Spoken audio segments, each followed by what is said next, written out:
Why one bad day feels like you lost all progress.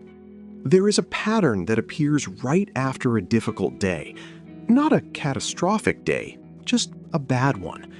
A day where the old reactions return, the old heaviness comes back, the old thoughts feel believable again. And almost immediately, the mind reaches for a conclusion. Nothing changed. I'm back where I started. All that progress meant nothing. This conclusion feels convincing because the return of discomfort looks like proof. If the old state is here, then it must still define you. If the old feeling came back, then everything else must have been false. This is the mistake. A bad day does not only feel unpleasant, it feels revealing, as if it exposed the truth beneath everything else, as if one return invalidated all the movement that came before it. What gives this pattern so much force is not the day itself. It is the speed with which the mind turns a temporary state into a total verdict. The heaviness returns, and the mind says, "This is who I really am. This is what was there all along." But one difficult day does not reveal the whole structure. It reveals one moment inside the structure. That difference matters. Because progress does not mean old states never come back. It means they no longer have the same authority. They may still appear, still move through the body, still sound convincing. But appearance is not dominance. Return is not total defeat. The problem begins when one moment is allowed to define the whole path. This is why bad days feel more final than they really are. The mind does not compare them to the full process. It compares them to your best moments, to the days when you felt clearer, lighter, more stable, more able to trust yourself. Against those moments, the setback feels enormous. It feels like collapse. But real change rarely looks clean. It includes friction, recurrence, unexpected returns of what seemed already gone. Not because nothing changed, because older patterns do not disappear the moment something new begins. They lose force gradually, and during that process, they can still reappear with enough intensity to feel absolute. That is why bad days are so deceptive. They borrow the language of permanence.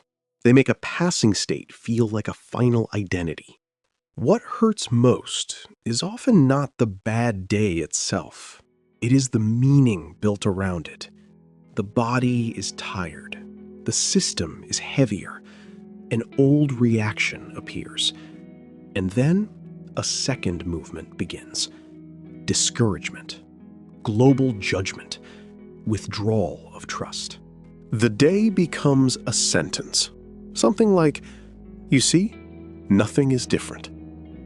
That sentence is often more damaging than the original discomfort, because discomfort passes. A verdict reorganizes everything. It changes what you remember, what you expect, what you believe is possible. This is why one bad day can feel larger than its actual duration, not because it contains more pain, because it is used to rewrite the meaning of everything around it. That is where the pattern tightens, not in the return of the old feeling, in the conclusion the mind builds around it. This is where a different response becomes possible. Not pretending the day was easy, not forcing optimism, only refusing to let one state speak for the whole structure. A bad day can still say something real. It may say the system is tired, that something was triggered, that older pathways still exist, but it does not automatically say you are back at the beginning. That conclusion is added by the mind, and once you stop adding it, the day changes scale. It remains difficult, but it no longer becomes a full explanation of who you are or where you are going. This is how trust returns. Not through perfect consistency, through refusing to let one temporary return rewrite the whole story. Progress is not proven by never falling back. It is revealed in how quickly the fall stops becoming your identity. A bad day can happen without becoming the final answer. Old feelings can return without becoming the whole truth. A setback can appear without erasing everything that changed before it.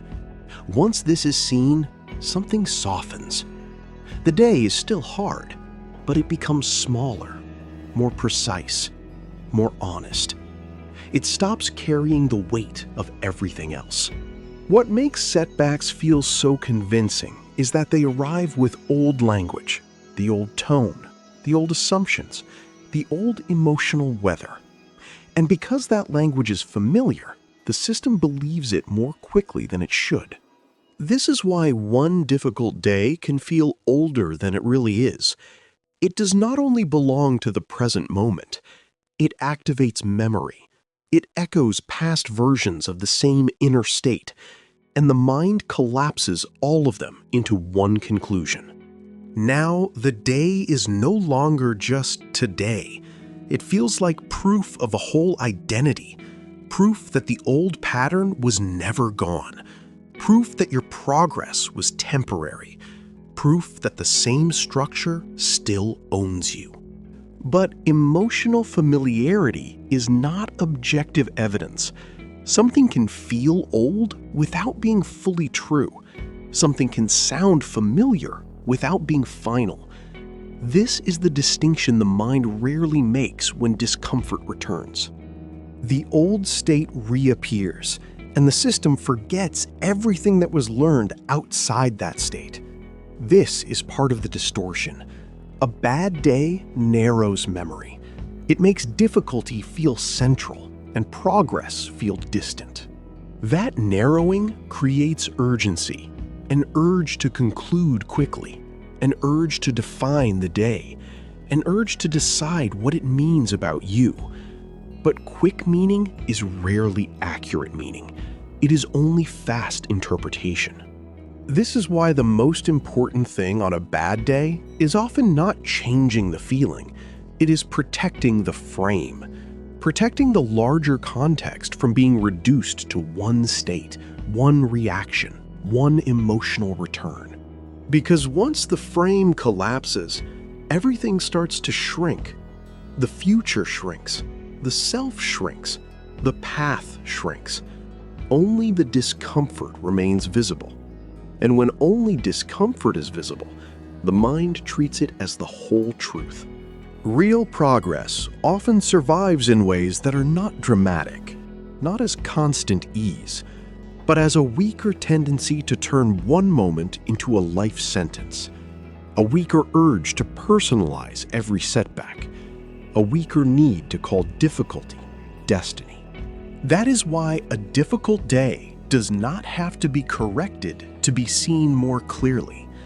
Sometimes clarity begins when the day is left at its proper size. Difficult, heavy, unpleasant, but not total, not final, not absolute.